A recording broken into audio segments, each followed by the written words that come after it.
archival material. The exhibit reminds us vividly not only of the evil of which human beings are capable, whether that is through their actions or through their failure to act, but also, more importantly, to the strength of the human spirit in resisting evil, in saying no to all of the forces that seek to gain power by dividing, degrading, and destroying others. In mounting this exhibit of remembrance and affirmation, our colleagues in the Holocaust, Genocide, and Interfaith Education Center are exemplifying values that are central to our college's mission. As a LaSallian Catholic college, we are deeply committed to teaching and learning that seeks to liberate students from the strictures of ignorance and the fear and the prejudice that ignorance breeds. And we are dedicated to directing them to use that freedom to contribute to the common good of all, especially those who are regarded for whatever reason as on the margin, outside the bounds, or beyond the pale. Our mission to promote excellence in education grounded in respect for the irreducible dignity of each and every human person, and distinguished by a commitment to inclusive community and a passion for social justice, is what called us in 1996 as an institution to establish what at that time was called the Holocaust Center. And it is that mission that has inspired us more recently in the growth and the expansion of that center today, today's Holocaust, Genocide, and Interfaith Education Center. We are so grateful to the Zierings for entrusting to us these precious artifacts, which provide our community, and through us, the larger community, access to objects, words, and images that tell a story we must never forget.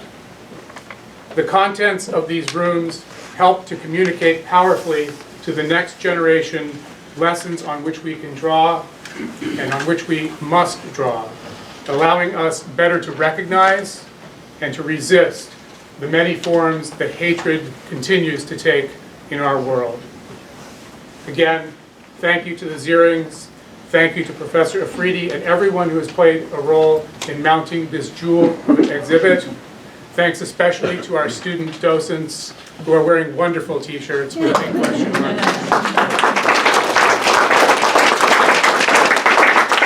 Welcome to all.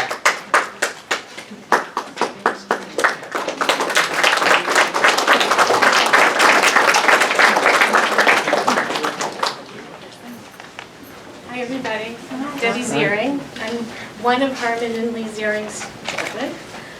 My sister Mia, my brother Mark. Many survivors understandably try to forget the trauma of the Holocaust. For my dad, Herman Ziering, the Holocaust was an obsession. A survivor himself, he spent his time mostly with friends who were also survivors. In order to educate people, he frequently spoke about the Holocaust. He worked fervently with other survivors to record the story of his experiences in the Riga ghetto. He also worked on a book about his personal Holocaust story. In the 1970s, my dad tracked down former Nazis in the US in order to bring them to justice.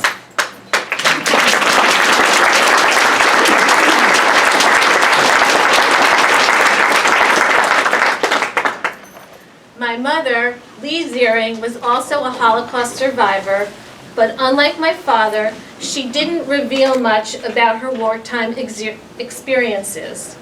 Perhaps it was because, as a child, fleeing from the Nazis, she had to assume many different identities, so it was too painful for her to talk about. What my parents did have in common was that they both experienced great suffering as children because they were Jewish. As a result, Jewish continuity and family were very important to them, as was never forgetting what they had witnessed about how cruel people can be. They knew it was a choice to live a loving and caring life and that was the choice they made. They focused their energy on helping others. After my parents passed away, my sister Mia and I were faced with the monumental task of emptying my parents' house. I say monumental because my dad was a collector. We found bills, coins, and jewelry swirled away. He was always prepared in case history repeated itself and he had to flee.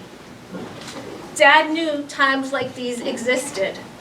For example, during the war, he had bartered some milk and butter in order to save his brother's life. We had found boxes and boxes of documents about his Nazi hunting and extensive Holocaust library. The library consisted of books written in English, German, and Russian. Some were no longer in print and couldn't be found online or in bookstores easily. Many were written by Nazi sympathizers. There didn't seem to be any point in my keeping countless books on the Holocaust, but I knew they were very important to my father, so I decided to find a home for them. My first call was to Jewish nonprofits and museums. Everyone I spoke to said they would be happy to take them. They said they'd hold on to them and pack them away for safekeeping. I didn't hear my father's passion in that response, so I decided to keep looking.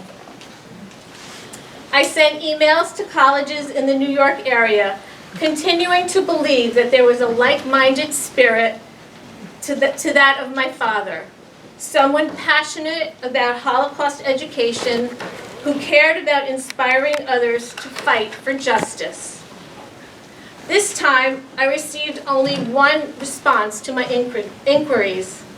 It was from Dr. Mehnaz Afridi, director of the Holocaust, Genocide, and Interfaith Education Center of Manhattan College.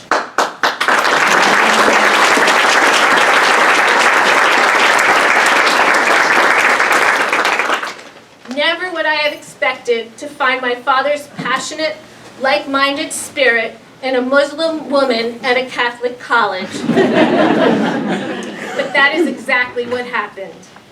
At our first meeting, Dr. Afridi opened up one of my father's books and her eyes lit up. She looked at me and said, "You don't know what you have here." I saw a spark in her eye. Later, I mentioned that I had several boxes of my dad's documents related to Nazi hunting, and I saw that spark again.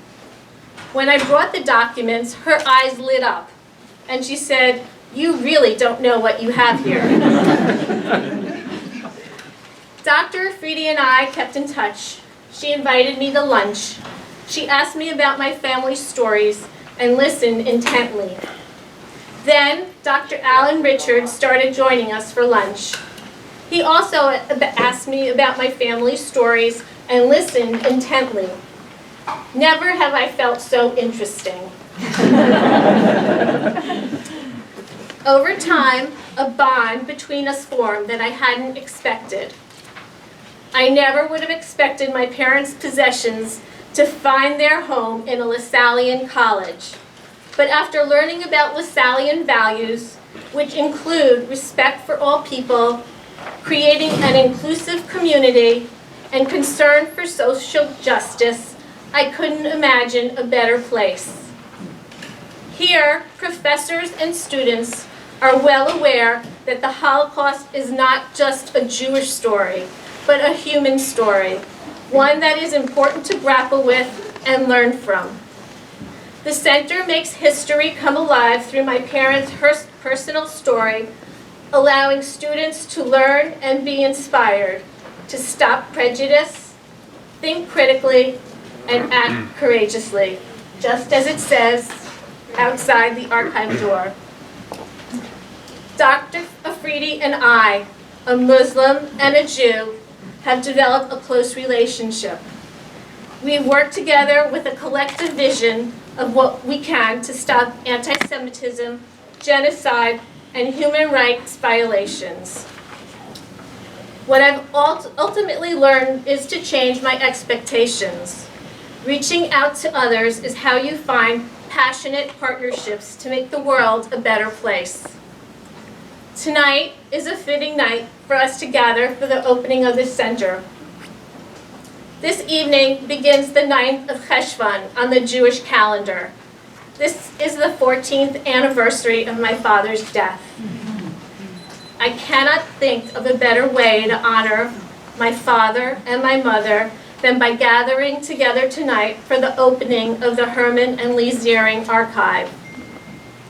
Thank you to all my friends and family who have come from near and far to honor them.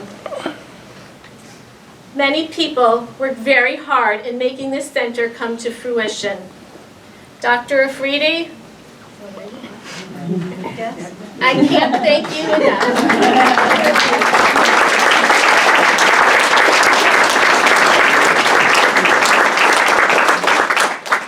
Thank you for answering my first email and for taking the time to learn my family's story. I know you have poured your heart and your soul into, and it means so much to me and my family. Your passion in making a difference in your students' lives and the world are clear. The world is a better place because of you.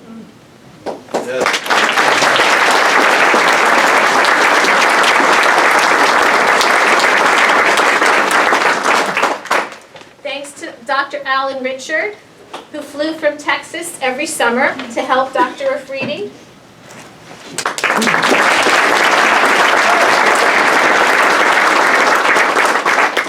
Although Alan was here only in the summers, his knowledge about this project and my family's story is extensive. Thank you for all your hard work. Thank you, Dr. Jill Vexler, our curator, who did an amazing job weeding through the boxes of materials and displayed them so artfully while telling my family's story. Susan Caden and her team, thank you for your expertise in graphics. And Ireland Twiggs, Dr. Afridi's assistants, thank you for all your help. Finally, I would like to thank the administration at Manhattan College for the resources, courage, and leadership to create this archive at their school.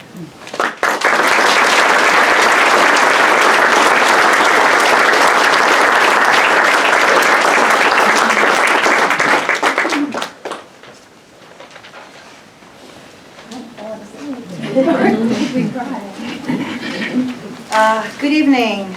Assalamu alaikum. Shalom and peace be upon you.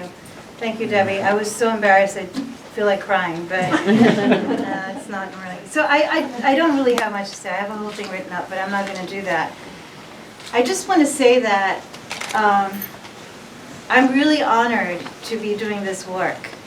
And I'm honored to be doing this work as a Muslim, but somebody who really believes in humanity. That believes in humanity in a way that is important enough for just me, my children, and the students that are here. The center allows me to do many, many different things. I had no idea that this would come out of a box, which it literally did. Many boxes, but it came out first from one box. And I had no idea that I would meet Debbie and her family and be honored here tonight with this opening. But one thing I want to say is that the mission for me as a human being and the center's mission is to stand up for the other. Before you stand up for yourself, you stand up for the other. And you show that to your students as a mentor, you show that to your college as a leader, you show that to your colleagues. Because the most important thing you can do is set an example, and especially today in this climate. I also really want to thank Fred Schweitzer, who began the center in 1996. Without him, we would not be here.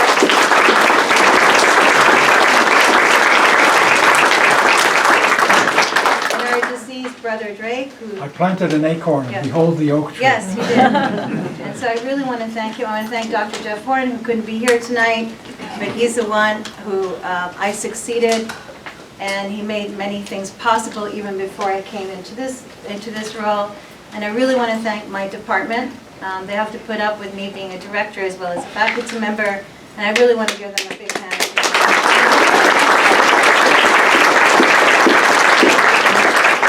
And I want to thank my provost, especially Dr. Bill Clyde, who he and I have been through many kind of brainstorming about where this space was going to be, how we're going to get this space. And Bill stuck to his commitment, and he came and he called me one Friday and said, Mehnaz, come in here. How about this space? And I said, just give it to me. And I think this really shows commitment, right? And it shows an ethical commitment to your family, to have a space, and it becomes circular in terms of that. And also the director of the library, William Walters, is not here, has been amazing with the library staff. For some reason, they really like me, so I love this. And they have been so accommodating throughout my time here. So I really want to thank Bill. And let's give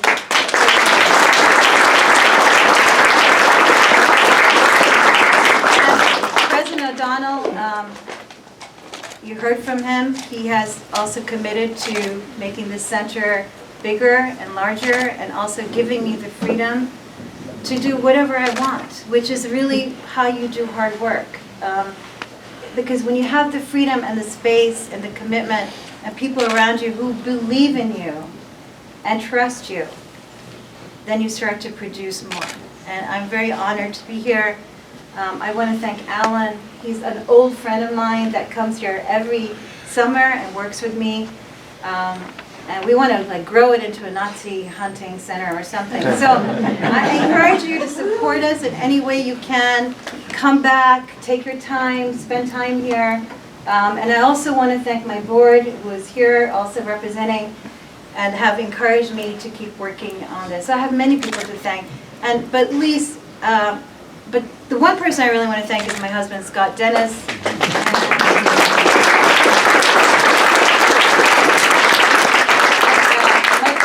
Neglected children, and wherever they are. But Lea and Alex Dennis, who are the soul of my life, and this is why I do the work I do here. And students, you are definitely the soul and the spirit of my life, and thank you for being docents. And to the freshman students, wherever they are, they were directing people with parking. They were great. They were great. So a hand to all the students.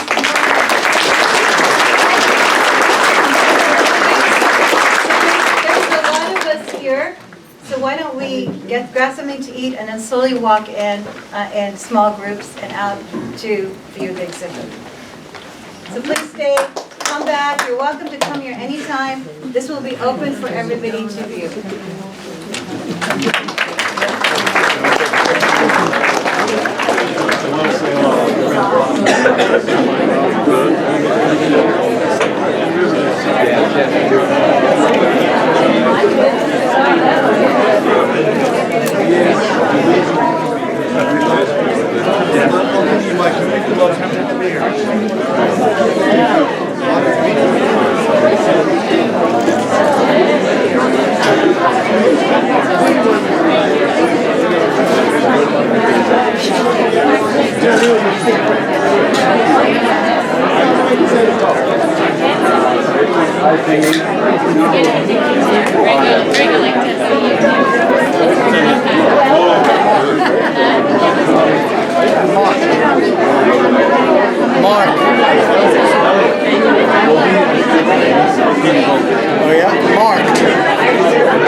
Take a pic, a photo on it, step on your shoe.